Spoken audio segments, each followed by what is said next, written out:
Guys Vivo की V series अब तक इनकी सबसे ज्यादा पॉपुलर सीरीज रही है। हमने इसी सीरीज में वीवो के मिड रेंज सेल्फी किंग्स देखे थे और एक लंबे अरसे तक यही वी सीरीज वीवो के फ्लैगशिप फोन्स होते थे before the launch of Vivo's X series. अब ये इनके प्रीमियम मिड रेंज फोन्स हो चुके हैं और ये है वीवो की लेटेस्ट ऑफरिंग वीवो V60। अस्सलाम वालेकुम और रिव्यू स्पीकर में खुशामदीद। मेरा नाम आमिर है और जब V50 लॉन्च हुआ था तो वो V40 के ऊपर एक इंक्रीमेंटल अपग्रेड था, but this Vivo V60 feels more than just an incremental update. यहाँ कुछ इंपॉर्टेंट अपग्रेड्स हैं जिनमें से सबसे मेन तो है इसके कैमराज में। अभी आगे चल के आपको दिखाता हूँ, लेकिन ये जान लें कि इस फोन में वही टेलीफोटो कैमरा है जो इससे पहले Vivo X200 FE में भी हमने देखा था। फिर यहाँ वही Zeiss की कोलैबोरेशन है जिसका कमाल हम सब ने Vivo X200 Pro के साथ देखा था। Then we have a new processor, इस बार बैटरी साइज भी ज्यादा बड़ी है। लुक्स के हवाले से भी कुछ अपग्रेड्स हैं जिसमें से सबसे मेन चीज तो है फोन का कैमरा मॉड्यूल। V40 और V50 में बहुत ही सिमिलर था, ऊपर बड़ा सर्कल और नीचे pill, same camera placement, very similar design language. और ऑफ कोर्स ये कैमरा के चेंजेस सिर्फ कॉस्मेटिक नहीं है, अंदर कैमरा सिस्टम भी पूरा ही रिवैम्प कर दिया है Vivo V50 के ऊपर, क्योंकि इस बार एक पेरिस्कोप टेलीफोटो कैमरा दिया गया है जिसकी वजह से Vivo ने इस फोन की मार्केटिंग में पोर्ट्रेट फोटोग्राफी को बहुत ही ज्यादा हाईलाइट किया है। सो मच सो कि इन्होंने अपनी मार्केटिंग में अपकमिंग वेडिंग सीजन की भी बातें की हैं और कुछ फीचर्स का तो नाम भी इन्होंने इस फोन में वेडिंग से इंस्पायर रखा है। खैर एनीवे, ये वाला इसका डेजर्ट गोल्ड कलर है और हमारे पास ये 12256 वाला वेरिएंट आया है और ये फोन 12512 में भी अवेलेबल है। एग्जैक्ट प्राइस हमें नहीं बताई गई है at the time of unboxing, लेकिन अगर हम माजी की तरफ देखें तो V40 और V50 हमेशा 140-1.5 लाख तक के प्राइस पॉइंट पे खेलते थे। डिजाइन के हवाले से तो नो डाउट ये फोन एक बहुत ही खूबसूरत फोन है in true Vivo style.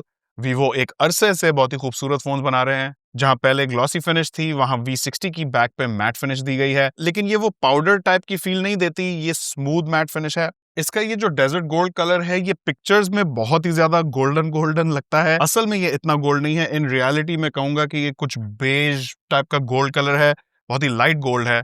In fact एक second, I can't believe I missed it. ये है मेरा iPhone 16 Pro Max और इसका जो डेजर्ट टाइटेनियम कलर है, well I don't know how I missed it, ये डेजर्ट गोल्ड है और ये दोनों फोन साइड बाय साइड बहुत ही सिमिलर कलर के हैं। तो आई गेस इस फोन की जो कलर की इंस्पिरेशन है एटलीस्ट वो iPhone 16 Pro Max से ली गई है। तो अगर आपने उसका डेजर्ट टाइटेनियम देखा है तो ये डेजर्ट गोल्ड भी बिल्कुल वैसा ही कलर है। तो बेसिकली इस फोन का कलर iPhone 16 Pro के डेजर्ट टाइटेनियम जैसा है। फोन की फ्रेम और कैमरा मॉड्यूल के एजेस पे प्रॉपर गोल्डन कलर रखा गया है, फ्रेम पे ग्लॉसी ब्रश्ड फिनिश है।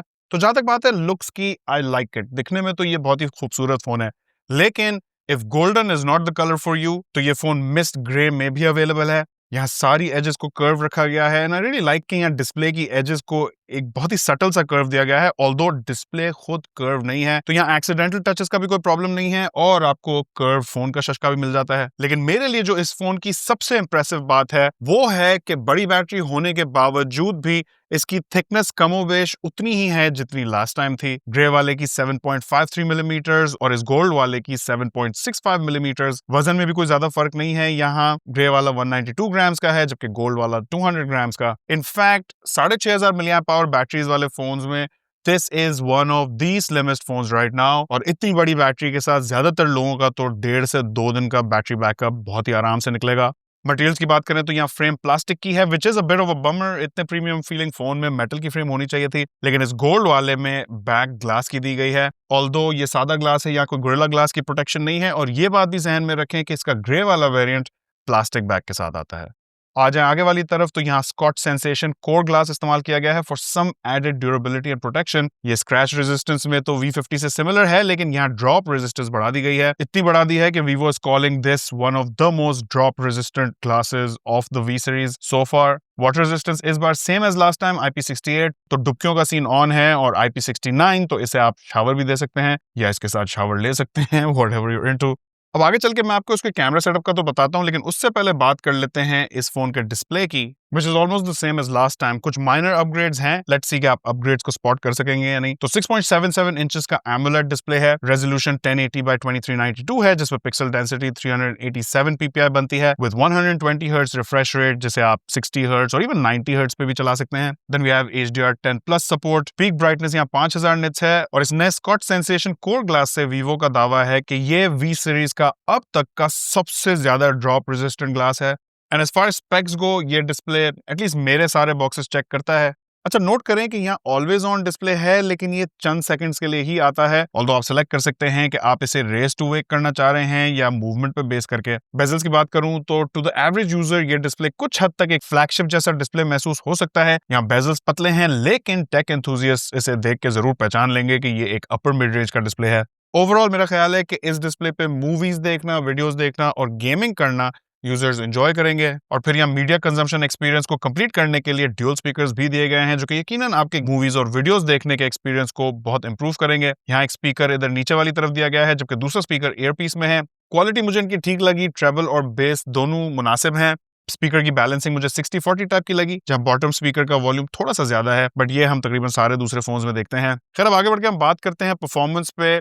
और जहां काफी सारे फोन्स आजकल अपना नया वाला वर्जन पुराने प्रोसेसर के साथ ही ले आते हैं, वहां थैंक गॉड वीवो ने इस बार हमें एक ब्रांड न्यू प्रोसेसर दिया है। यहाँ स्नैपड्रैगन 7 Gen 4 चिपसेट है, एक 4 नैनोमीटर का चिपसेट है। लास्ट टाइम Gen 3 था। साथ में Adreno 722 जीपीयू है, 12 GB LPDDR4X रैम है और 256 और 512 GB के UFS 2.2 स्टोरेज के ऑप्शंस हैं। और ये सब पावर करने के लिए 6500 mAh पावर की ह्यूज बैटरी दी गई है। और बॉक्स में फोन के साथ 90 वॉट का Vivo फ्लैश चार्जर आता है। लेकिन इन सब चीजों का आपके लिए क्या मतलब है? तो शुरू करते हैं इस प्रोसेसर से। तो स्नैपड्रैगन 7 Gen 4 हाल ही में अनाउंस हुआ है, May 2025 to be exact. Reasonably powerful processor है। हमारे AnTuTu टेस्ट में 12.25 लाख का स्कोर आया है, यानी कि ये 1.5 लाख वाले प्राइस पॉइंट पे बेस्ट इन क्लास तो नहीं, लेकिन काफी अच्छी परफॉर्मेंस देता है। कैजुअल गेमिंग ये फोन हैंडल कर लेगा। डे टू डे यूसेज की एप्स, सोशल मीडिया वगैरह तो इस फोन पे मक्खन चलेंगी। क्वालकॉम का क्लेम है कि सीपीयू परफॉर्मेंस पिछली जनरेशन से 25 to 27% तक बेहतर है। जीपीयू साइड पे भी ग्राफिक्स को 30% बूस्ट मिला है और कुछ स्नैपड्रैगन एलीट गेमिंग फीचर्स जैसे कि अडेप्टिव परफॉर्मेंस इंजन भी यहाँ इंक्लूडेड है। मतलब गेमिंग परफॉर्मेंस और ग्राफिक्स दोनों तरफ नोटिसेबल जंप है पिछली बार से। साथ ही हेक्सागन एनपीयू को भी अपग्रेड किया गया है, जो कि एआई टास्क्स में 60 to 65% फास्टर है। मतलब ऑन डिवाइस एआई फीचर्स और भी स्मूथ चलेंगे। तो एवरीडे यूसेज तो ये फोन मेरा ख्याल है बहुत ही आराम से हैंडल करेगा। खासा एफिशिएंट चिपसेट है इसके अंदर, तो ये फोन ज्यादा गर्म भी नहीं होता। लेकिन अगर आप एक पावर जंकी हैं या प्रोसेसर आपको सबसे ज्यादा पावरफुल चाहिए, तो मार्केट में दूसरे ऑप्शंस अवेलेबल हैं।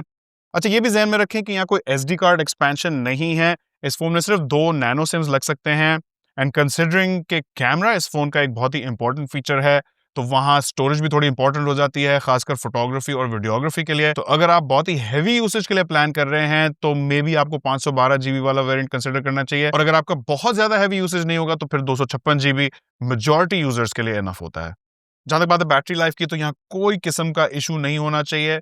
अच्छा, यहाँ वीवो की एक चीज मैं जरूर अप्रिशिएट करना चाहता हूँ, वो ये है कि कुछ ही सालों पहले जब वीवो बड़े स्लिम फोन्स बनाते थे, तो फोन की बैटरी बहुत ही छोटी होती थी और मैं आप लोगों को बता रहा होता था कि यार स्लिम फोन के लिए कॉम्प्रोमाइज करना पड़ता है, ये एक सैक्रिफाइस है, पतला फोन चाहिए तो छोटी बैटरी मिलेगी। लेकिन पिछली कुछ जनरेशन से हम देख रहे हैं कि one after the other Vivo ने हमें बड़ी से बड़ी बैटरीज करके दिखाई हैं। तो 5000, 5500, लास्ट टाइम 6000, इस बार 6500 million power. I think that's a very positive sign. और इसे कंबाइन कर दें 90 वॉट्स की फास्ट चार्जिंग के साथ, तो ये फोन मेरा ख्याल है 50 से 55 मिनट में पूरा चार्ज हो जाएगा, जो कि इतनी बड़ी बैटरी के साथ एक बहुत ही इंप्रेसिव नंबर है। मतलब ये ध्यान में रखें कि 90 वॉट्स के ऊपर सिर्फ एक और है 120 वॉट्स। तो अगर आप 90 वॉट्स चार्जिंग वाला फोन लेके घूम रहे हैं, तो ज्यादा चांसेस हैं कि आपके दोस्तों में या आपके सर्कल में आपका फोन सबसे ज्यादा फास्टेस्ट चार्जिंग होने वाला है, व्हिच इज प्रीटी कूल। और इवन तो ये फोन एक गेमिंग फोन नहीं है, गेमर हजरात ये जान के थोड़े से खुश होंगे कि ये फोन बाईपास चार्जिंग भी सपोर्ट करता है।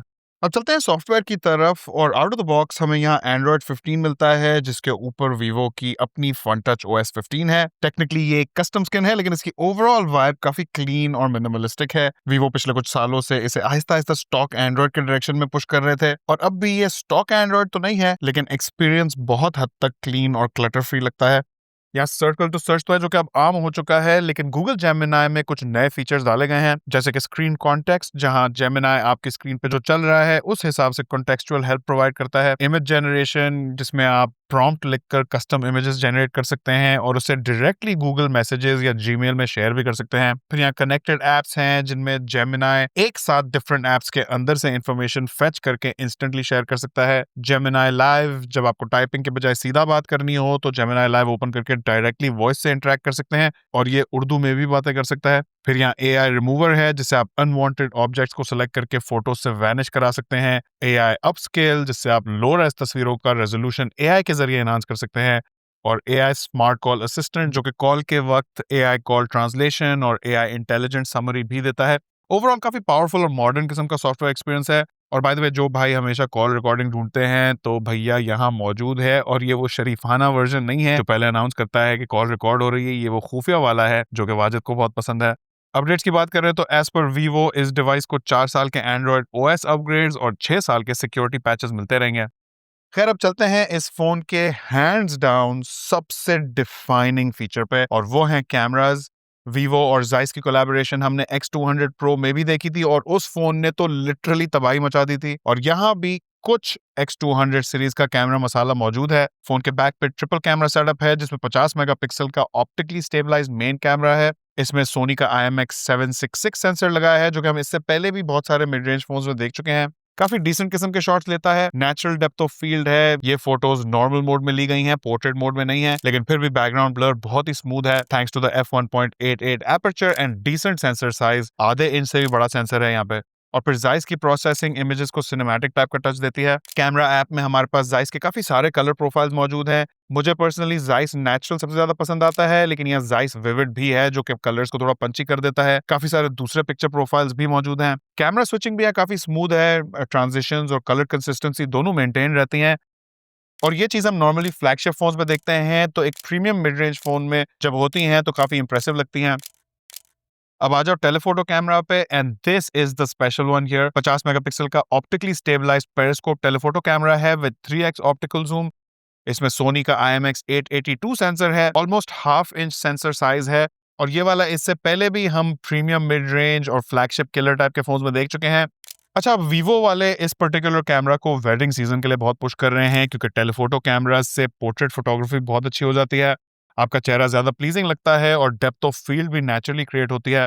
इस कैमरा के भी रिजल्ट्स मुझे प्लीजिंग लगे। Good skin tones, detailed images, और यहाँ एपर्चर भी f2.7 है जो कि टेलीफोटो कैमरा से बहुत ही वाइड कंसिडर किया जाता है। और जितना ज्यादा वाइड एपर्चर होता है उतनी ही ज्यादा लो लाइट में वो अच्छी इमेजेस भी ले सकता है। और अब आ जाओ तीसरे कैमरा पे, और ये वाला अल्ट्रा वाइड है 8 मेगापिक्सल का। और ऑनेस्टली ये वो स्पेक है जो मुझे ना X200 FE में समझ आया था और ना ही यहाँ समझ आ रहा है। आइडियली यहाँ 50 मेगापिक्सल का अल्ट्रा वाइड होना चाहिए था, या at the very least 12 megapixel. यहाँ 8 मेगापिक्सल का लोअर रेजोल्यूशन महसूस होता है। मेन से अल्ट्रा वाइड स्विच करने पे इंस्टेंटली फील होता है कि रेजोल्यूशन और डिटेल डाउन हो गई है, ऑल्दो पोस्ट प्रोसेसिंग और कलर्स अच्छे हैं, क्योंकि ये फोन वैसे तो 4K 30 FPS की वीडियोस रिकॉर्ड कर सकता है, लेकिन अल्ट्रा वाइड कैमरा के साथ सिर्फ 1080p 30 FPS की वीडियोस पॉसिबल हैं। 8 megapixel just does not have enough megapixels for 4K। अच्छा, ये भी नोट करें कि अगर आप 4K 30 FPS में रिकॉर्ड कर रहे हैं तो रिकॉर्डिंग के दौरान मेन और टेलीफोटो के बीच में स्विच नहीं कर सकते। जूम करेंगे तो सिर्फ क्रॉप बेस्ड जूम मिलेगा, वो भी 2.9x तक। अगर टेलीफोटो से वीडियो लेना चाहते हैं तो रिकॉर्डिंग स्टार्ट करने से पहले आपको टेलीफोटो कैमरा सेलेक्ट करना होगा। और अगर आपको ये वाला कंटिन्यूअस जूम चाहिए सारे कैमरास के साथ, तो आपको 1080p 30 FPS पे वीडियोस रिकॉर्ड करनी होंगी। ओवरऑल मैं कहूंगा कि वीडियो क्वालिटी 4K में काफी अच्छी है। अच्छा, यहाँ एक एक्स्ट्रा फीचर भी दिया गया है, माइक्रो मूवी मोड, जहां आप फोन से छोटी छोटी क्लिप्स रिकॉर्ड करके उन्हें स्टिच करके एक रील बना सकते हैं। और वीवो ने यहाँ म्यूजिक और फ्रेम्स भी वेडिंग सीजन टाइप के डाले हैं। काफी हैंडी सा ऑप्शन है क्विक कंटेंट क्रिएशन के लिए, और वैसे थोड़ा फन भी है।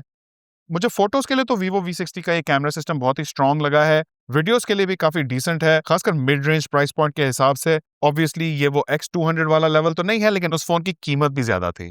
Now let's check out the front side, और यहाँ हमें 50 मेगापिक्सल का सेल्फी कैमरा मिलता है। और गाइस, मुझे तो इस सेल्फी कैमरा से सेल्फी किंग टाइप की वाइब्स आ रही हैं। Vivo की सेल्फी परफॉर्मेंस इंडस्ट्री में टॉप टियर मानी जाती है, और यहाँ हार्डवेयर भी अच्छा है और साथ में जाइस की ट्यूनिंग भी है, तो नेचुरली सेल्फीज बहुत अच्छी निकल के आती हैं। 50 मेगापिक्सल के हाई रेजोल्यूशन की वजह से सेल्फीज बहुत ही डिटेल भी होती हैं। पोर्ट्रेट मोड में भी मुझे रिजल्ट्स अच्छे लगे। बैकग्राउंड ब्लर नेचुरल लुकिंग है, और एज डिटेक्शन भी काफी हद तक एक्यूरेट है। इस सेल्फी कैमरा की सिर्फ एक डाउन साइड है कि ये 4K 60 FPS वीडियोस नहीं करता, लेकिन मेरा ख्याल है कि ये ज्यादा प्रोसेसर का कसूर है। बैक कैमरा में भी हमें ये इशू दिखा।